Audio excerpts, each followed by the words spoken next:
یہ عمل کرتے ہی آپ کا محبوب آپ سے بات کرنے پر مجبور ہو جائے گا، وہ آپ کی محبت میں پاگل ہو جائے گا، بے قرار ہو جائے گا، تڑپنے لگے گا۔ اگر اس نے آپ کو بلاک کیا ہوا ہے تو فوراً ان بلاک کر دے گا، اگر وہ دور ہے تو نزدیک آ جائے گا، اگر وہ آپ سے بات نہیں کرتا تو آپ سے بات کرنا شروع کر دے گا۔ وظیفے کی اجازت کے لیے کمنٹ میں ایک مرتبہ اللہ ضرور لکھیں۔ تو دوستو، یہ وظیفہ کرتے ہی ساری ناراضگیاں ختم ہو جائیں گی۔ آپ نے کرنا یہ ہے کہ آپ نے اپنے محبوب کا نام اور اس کی ماں کا نام اپنے دائیں ہاتھ کی کلائی پر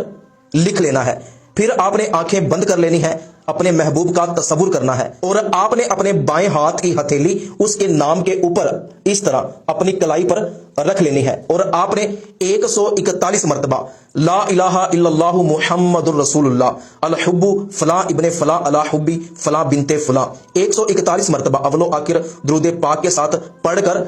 اپنی ہتھیلی کو کلائی سے ہٹا دینا ہے اور اس کے نام پر دم کر دینا ہے۔ انشاءاللہ عز و جل یہ عمل کرتے ہی آپ کا محبوب آپ سے بات کرنے پر مجبور ہو جائے گا، بے قرار ہو جائے گا، آپ کی محبت میں پاگل ہو جائے گا۔